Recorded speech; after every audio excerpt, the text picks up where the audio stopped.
ఎప్పుడు చూసినా అమ్మ అమ్మ అని అమ్మ గురించి కబుర్లు చెప్పడం తప్ప మీకు వేరే పనేమీ లేదు.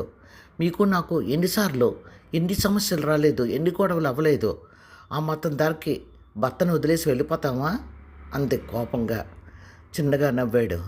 నీకు నాకు మధ్య వచ్చిన సమస్యలు కానీ గొడవలు కానీ మా అమ్మతో సమానమైనవి అని అనుకుంటున్నావా? ఈ కాలం ఆడపిల్లలైతే ఒక్క రోజుకో ఒక్క పూటకో వెళ్ళిపోతారు.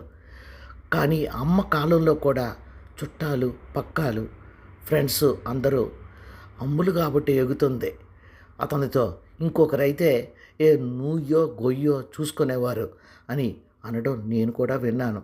ఎందుకో తెలీదు, ఆ టైంలో నా బుర్ర పనిచేయలేదు. ఎంతసేపు అమ్మ మంచిది, అమ్మ చాలా మంచిది అని అనుకున్నానే తప్ప నాన్నని ఎదిరించాలన్న ఆలోచన రాలేదు.